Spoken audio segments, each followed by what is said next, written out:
एक समय की बात है, राजू, मोहन और मोनू एक ही कॉलेज में पढ़ा करते थे। वह तीनों बहुत अच्छे दोस्त थे।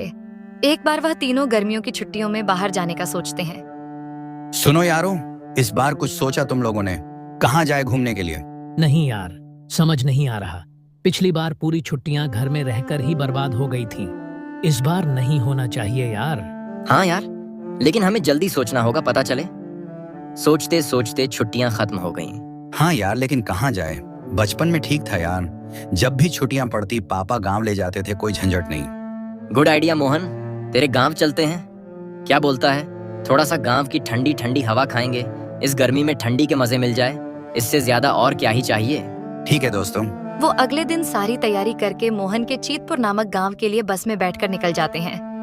उन्हें वहां पहुंचने में पूरा दिन लग जाता है। रात को जब वह गांव पहुंचते हैं तो वहां काफी रात हो चुकी थी और बस अड्डे से गांव तक जाने के लिए उन्हें कोई भी साधन नहीं मिल रहा था। तभी उन्हें दूर से भैंस गाड़ी आती हुई दिखाई देती है। वह जोर जोर से उस भैंस गाड़ी को बुलाने लगते हैं। भैया, वो भैंस गाड़ी वाले भैया, जरा रुकिए। अरे बच्चों, कौन हो तुम? यहाँ के तो नहीं लगते। कहाँ जाना है? चाचा, हम शहर से आए हैं और हमें चितपुर गांव जाना है। अच्छा चलो बैठो, तुम्हें चितपुर छोड़ देता हूँ। इसके बाद तीनों दोस्त भैंस गाड़ी में बैठ जाते हैं और चितपुर गांव के लिए निकल जाते हैं। वैसे तुम्हें किसके यहाँ जाना है? मैं भी वहीं का रहने वाला हूँ। मैं ज्ञानचंद जी का पोता हूँ। बस इस बार गर्मी की छुट्टियों में अपने गांव आया हूँ। ये दोनों मेरे दोस्त हैं। अच्छा, तो तुम सोहन लाल के बेटे हो? जी चाचा। कैसे हैं तुम्हारे पिताजी? आप मेरे पापा को जानते हो? जब वो छोटा था तो मेरे साथ ही रहा करता था। मैंने उसे अपनी गोद में खिलाया है। बड़ा हुआ, फिर वह पढ़ाई के लिए बाहर चला गया। अपने पिताजी को बोला, करो बेटा कि कभी आ जाया करे गांव में। जी चाचा, घर जाकर पापा से जरूर बोल दूंगा। और बच्चों, आते समय किसी तरह की कोई दिक्कत तो नहीं हुई ना? नहीं चाचा, हम तो मजे से आए हैं और गांव पहुंचने में और कितना वक्त है? बस थोड़ी देर में हम गांव पहुंच जाएंगे। लो बच्चों, आ गया गांव। ये सामने वाला घर तुम्हारे दादा का है। धन्यवाद चाचा। दादाजी, दादाजी कहाँ हो आप? नमस्ते दादाजी। नमस्ते दादाजी। नमस्ते दादाजी। आओ मेरे बच्चों, आ जाओ अंदर। सोहन की माँ बाहर आओ, देखो बच्चे आए हैं। सोहन कहाँ है? वो नहीं आया क्या? दादाजी, वो पापा अपने ससुराल रहने गए हैं, नानी के वहाँ कुछ दिनों के लिए। बेटा, बहू अपने ससुराल जाती है या मायके जाती है रहने? ये पहली बार सुन रहा हूँ। सोहनवा ससुराल रहने गया है, पगला गया है वो। बेटा बता देते तो खाना बनाकर रखते ना। तुम लोग इतनी दूर से आए हो, थक गए होगे और भूख भी लगी होगी, क्योंकि इस गांव में एक भी होटल या ढाबा नहीं है। चलो मैं खाने की कुछ व्यवस्था करता हूँ। ज्ञानचंद जी खाना बनाते हैं। दादाजी, दादी कहाँ हैं? बेटा, दादी अभी तपस्या में लीन है, तुम्हें अभी उसको परेशान नहीं कर सकता। इसके बाद वह सब खाना खाकर सो जाते हैं। अगले दिन तीनों दोस्त थकान के कारण दोपहर के 12 बजे उठते हैं। यारों, 12 बज चुके हैं। अब खाना खाकर शाम तक गांव घूमने चलेंगे। अभी धूप भी बहुत है, शाम को मौसम भी ठंडा हो जाएगा। ठीक है मोहन।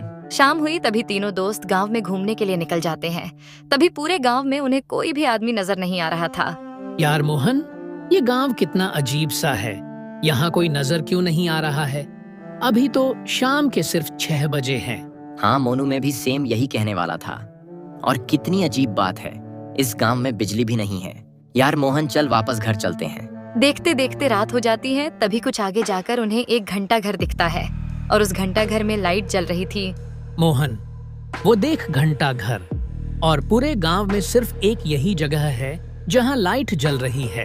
तो यारों, देर किस बात की? चलो चल के देखते हैं। अब तीनों दोस्त घंटा घर के अंदर चले आते हैं।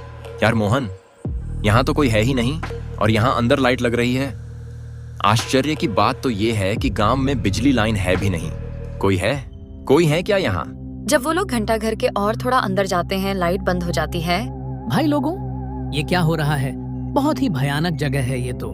चलो जल्दी से बाहर निकलो।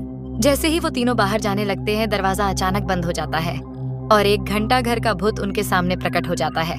कौन हो आप? भगवान के लिए हमें जाने दो। पहले ये बताओ तुम लोग कौन हो और तुम लोगों की यहाँ आने की हिम्मत कैसे हुई? तुम सब मरोगे। इतने में मोहन के दादाजी वहाँ आ जाते हैं। छोड़ दे मेरे बच्चों को, तुझे क्या चाहिए? गांव वालों ने मेरी बेटी और मेरी पत्नी को मार दिया था। मैं इस गांव के किसी भी लोग को जिंदा नहीं छोड़ूंगा। ठीक है, मैं और मेरी पत्नी ही अब इस गांव में बचे हैं।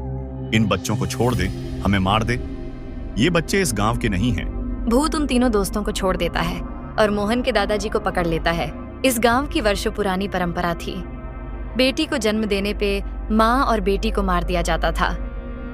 उस दिन भी गांव वालों ने बेटी होने की वजह से रश्मि और उसकी 1 दिन की बेटी को मार दिया था। और कुछ समय बाद किशन की भी मौत हो गई थी, जिस कारण किशन की आत्मा अभी भी भटक रही थी और वो इस गांव में किसी को भी रहने नहीं देना चाहता था। बच्चों, तुम लोग घर जाओ और कल सुबह जल्दी ही शहर के लिए निकल जाना। और सुनो, मैं तो कब का मर चुका हूँ।